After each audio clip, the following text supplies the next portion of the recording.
the economy seems to be, the people we're talking to are really not having huge, serious affordability problems. There's a lot of talking heads, a lot of squawking about that, but most of that's political. All about the messaging when it comes to the economy. GOP lawmakers and the president hitting back against Democrats, they say, are trying to erase the record high inflation and economic mess left behind by the Biden administration. A lot happening on the economic front today, including an interest rate drop that's expected when the Federal Reserve meets today. Former Trump White House economic advisor Steve Moore joining us right now to talk more about this. Steve, good morning to you. Always great to have you with us. Inflation stabilizing, gas prices the lowest they've been in 5 years. We got new tax cuts coming next year, so we're finally getting some relief after 4 years of runaway Biden inflation, which, by the way, was at 9.1% at the highest. But there seems to be, as Dave Ramsey has said, a lot of squawking at so-called affordability problems. How important is the messaging of this leading up to the midterms? You know, it's interesting because Trump gave a interview a few days ago, and the interviewer asked him, what grade would you give the economy? And he said A+++. And look, if you ask me, Jan, I would say I'd give it an A-. It's a strong economy. We have 7 million open jobs. Inflation is coming down. People's 401k plans have dramatically increased because of the stock market boom. Gasoline is now $2 a gallon in some states and below $3 a gallon in most states. So that's been a huge improvement. But, you know, I would give the Republicans about a grade of a D in terms of communicating this to the American people, right? Because there's, you know, if you look at the polls, you looked at them, Jan, people are angry about beef prices and healthcare prices. And Trump has to remind people, well, yeah, you should be angry because we saw these huge increases under Biden. 90% of the increase in the prices happened under Biden, not Trump. Yeah, and they're expecting something like that. They're expecting it to come down that fast because you heard like Democrat Josh Shapiro in Pennsylvania talk about these farmers who were upset. These farmers just got billions of dollars in subsidies from the administration. So we know that there is still some residual from the previous administration, and that Trump has done a lot already to try and reverse some of what happened during the Biden administration. The big question, though, is how is this messaging going to be moving forward? And of course, will we see an interest rate cut today? Yep. And will that translate to a drop in mortgage prices and mortgage rates? Well, first of all, if you just look at the objective evidence on affordability, just the official statistics, the average family just this year has had about a $1,200 real increase. That's after inflation increase in their income. So objectively, people have more affordability, not less. But people tend to psychologically focus on the things that are going up in price, not the things that are going down in price. And so I think that explains a little bit of it. Yes, Jan, we will get a rate cut today. I would say that with about 90% certainty. I think it'll be a 0.25 percentage point reduction in the interest rates by the Fed. It'll provide a little bit of a boost in the economy. It'll help a little bit. We want to make sure that we don't cause any more inflation like we had under Biden. So I think that's the right call today, a 0.25 point reduction in the interest rates, and that announcement will be made this afternoon. Yeah, this could certainly help the housing market and help with working families. Speaking of which, I read your piece in the Wall Street Journal that you had with Arthur Laffer about a way to use the tariff revenue. You've been advocating for this temporary 5-point cut to the, the 15.3% payroll tax. I saw your reasoning here because that would give every worker an immediate raise and help bring down prices. So walk us through why a payroll tax cut boosts the supply side of the economy and helps working Americans more than just handing out, a stimulus check for $2,000 like the past administrations have done. Well, a couple points on this tax issue. Number one, I get, I'll be walking down the street, people come up to me and they say, hey, I'm not feeling the effect of the Trump tax cut, the big, beautiful bill. And I want to remind your viewers, Jan, that really starts to kick in January. In a few weeks, people will see the no tax on tips, no tax on Social Security. All those things start on January 1st. Furthermore, if you look at your paycheck, people will have less tax withheld from their paycheck starting in January. So my point is, you haven't felt the effect of the tax cut yet because it hasn't taken effect. It starts in January. But then in addition to that, Art Laffer and I recommended that we take the revenues, hundreds of billions of dollars of revenues that have been raised from the tariffs, and use that to reduce the payroll tax. You explained it well, Jan. That would give incentives for employers to hire more workers because the cost of hiring a worker would be cut, but also it would give an incentive for workers to work more because they'd be getting a raise. So that would be a smart way to provide some additional juice to the economy. And we've talked to Trump about it, and he's very open-minded to it.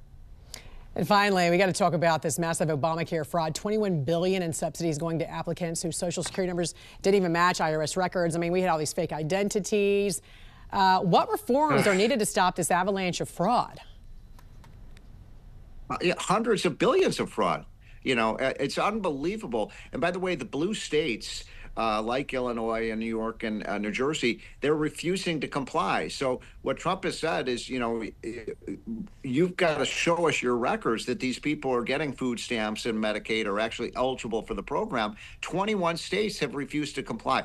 We could save hundreds of billions of dollars if we just made sure that the people who are signing up for food stamps and Medicaid are actually eligible for the program.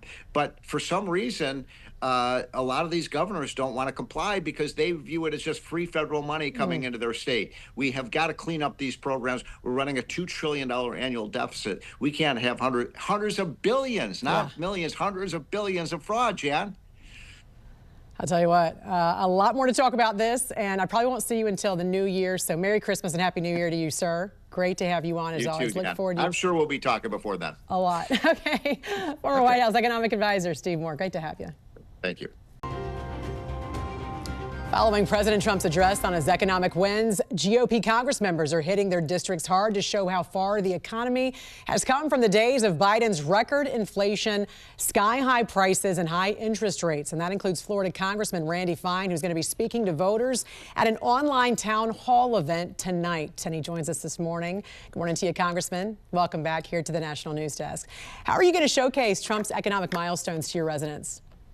Well, we're going to talk about, thanks for having me. We're going to talk about the cut in gas prices that we've seen. We're going to talk about how when people do their taxes next year, they're going to see a whole lot less going to the government because they won't be paying taxes on tips, they won't be paying taxes on overtime, and they won't be paying taxes on Social Security. And we're going to be talking about all the things we have to keep doing to bring costs down. The number one thing that we've achieved is stopping the continued increase in prices that the Biden administration did. They broke it. We still have work to do to bring prices down, but at least they're still not going up like we saw under Joe Biden and the Democrats. Yeah, and I want to talk about the recent Obamacare fraud making headlines.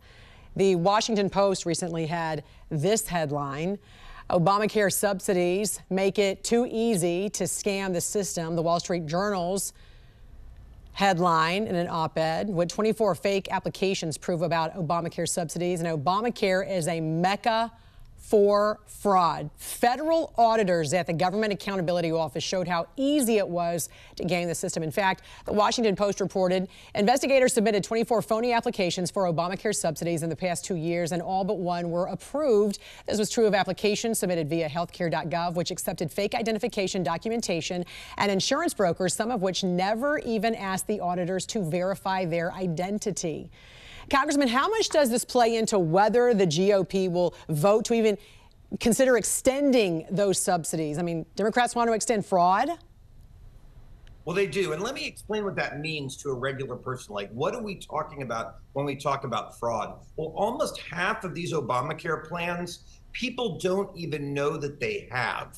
So someone may have signed you up for Obamacare, and the government is paying the premium directly. All of it. And it could be $10, $20, $30, $40,000 a year. You don't even know you have health insurance. So tens of thousands of dollars are going to insurance companies and you're getting nothing. And that makes it more expensive for everyone. And it's borrowing debt for our kids and grandkids. We're going to stop that. People need to be responsible for their own health insurance. If they make their own decisions, that will be what brings costs down, not subsidizing Obamacare and Democrat fraud. What do you think about the GOP's plan they're going to put forward today, where they're going to let the subsidies in, but whatever money is there will be given back to those Americans?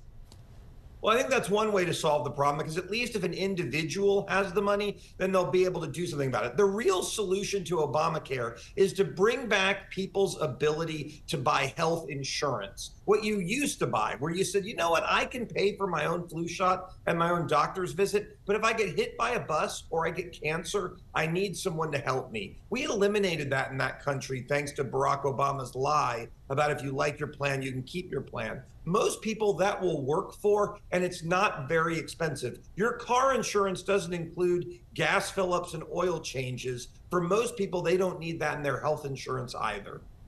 Florida has designated the Muslim Brotherhood and KEYE, the Council on American-Islamic Relations, as foreign terrorist organizations. Governor Greg Abbott in Texas did a similar order last month. What's your thoughts about this?